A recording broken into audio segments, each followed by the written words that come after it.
So recently, I went to go watch The Backrooms with my friends for the first time, and buddy, there is a hot debate online currently between whether this film is good or not. Summarising the movie, essentially what happens is it's about a man named Clark who's just gone through a divorce. He's dealing with a failing furniture store, life's not going that great for him. So he's taking these repeat sessions with his therapist, Mary. In between these sessions, he finds the Backrooms. It's like in his little like a little basement of his store. So he goes into it. There's a little exploring session for like 10 minutes. He gets out. He's obviously super confused because it's just some endless space. So he goes out and he decides to get his employees to go in there. He just gets them killed. So then he gets stuck in there because the entity has obviously, found him and he's chasing him. So then Mary tries to go find him. They find each other. Clark kidnaps her. He's gone insane. He has this whole speech about yada yada yada. He's just gone through, he's going through insanity. And turns out the entity is actually the distorted version of himself, which I will get into later. In the end, he dies, Mary lives, yippee, the end. And my honest thoughts about the film, I liked it, which is quite contrary to what everyone else believes. Everyone else currently believes that it is one of the worst films they've ever watched. And I do agree to an extent that many people, their biggest criticism of it was that it was boring to watch. The most boring part for me, if I'm being honest, was the 10 minutes where Clark is just exploring inside. There's obviously music and it's not completely silent, but it is very boring to watch. But again, it's a slow burn film. That's why that's there. And funnily enough, at the end, I turned to my friend and I literally go like, oh, that's it. It's like a 2.5 hour movie, I'm pretty sure, and it had such an abrupt ending.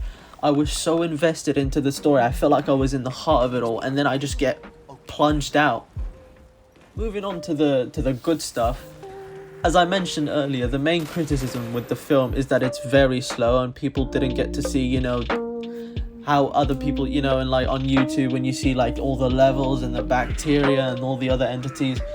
And if I'm being honest, how I see it, I feel though as these people don't understand what Kane's vision of the Backrooms is. They expect all the levels, like the Heathrow level and the level run, the pool rooms, all those levels. The story is meant to be about the degeneration of Clark's sanity and him being in such denial of being wrong that he distorts events within his mind to fit his side of the story. And if you put two and two together, it sounds like the Backrooms, because we learn in the film that the Backroom copies and takes from the real world, and just slightly twists it to make it just a little bit off. And coming to the entity, why do you think the entity of Clark, why do you think he looks so weird? It's because of how the Backrooms copied him. Just like how Clark distorts events within his mind. Moving on, my favourite scene is definitely 100%, and I think a lot of people would definitely agree, it's definitely the dining room scene. From AG4's acting, I hope I pronounced that right, I'm very sorry, to whoever acted the entity, it's all amazing. Clark's mind has degraded so much to the point he thinks he is meant to be exactly where he is. A theory I would like to get on is in the scene we see in the back like a female with red hair. I think this is very interesting because Clark tells her to switch the light, and the entity being just like a carbon copy of someone, she doesn't move. Me and many other people agree that this redhead entity is most likely Clark's wife, as when he tells her to switch the light off, she doesn't. Maybe this was something they would do in their relationship. And when they go to the reenact the argument between Mary and Clark cuts the entity's hair off and puts it onto Mary, and Mary is playing the character of the wife. So it's just these little details that I really like about this film, and I think Kane has done a really good job on. Moving on, finally, what I would like to say is the entity itself is amazing. I just don't really understand why people are so down on this movie.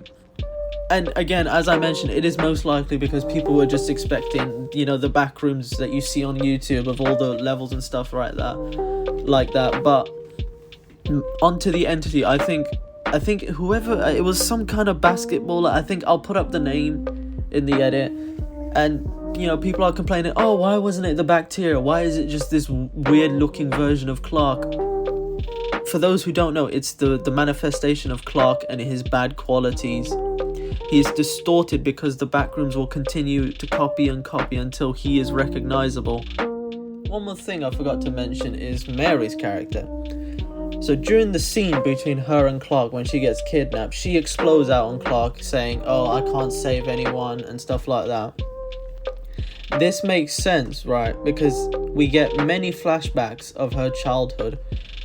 Whoever her parental figure is gets admitted into a mental institute, and she clearly has some sort of inner conflict with not being able to save those around her.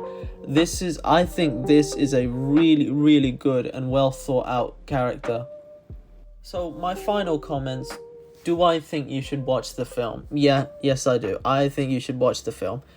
Even if you don't really like slow burn films or you don't know much about the Backrooms, I would still give it a chance. Because from my experience, a couple of years ago, I had watched The Shining and I absolutely hated it. I would slander that movie every chance I had. Then I began to understand the story. So I was like, okay, let me watch it again, see if maybe, you know, my opinion changes. And when I did, let me tell you, my opinion completely changed. I love The Shining now. So the final answer, yes, I think you should go watch the Backrooms. Even if you don't like it, you know, even if you absolutely hate it, it's just good to, you know, expand your genres, your films, so you could get, you know, a better grasp of what other films look like. If you know, stick to one genre and you only like that genre, fair enough, you can go watch those films. But just, you know, don't hate on it unless you've watched it. Then you can hate on it however much you want if you've watched it. All right. So yeah, those are my final thoughts. Thank you very much for listening. I'll see you in the next one. Goodbye.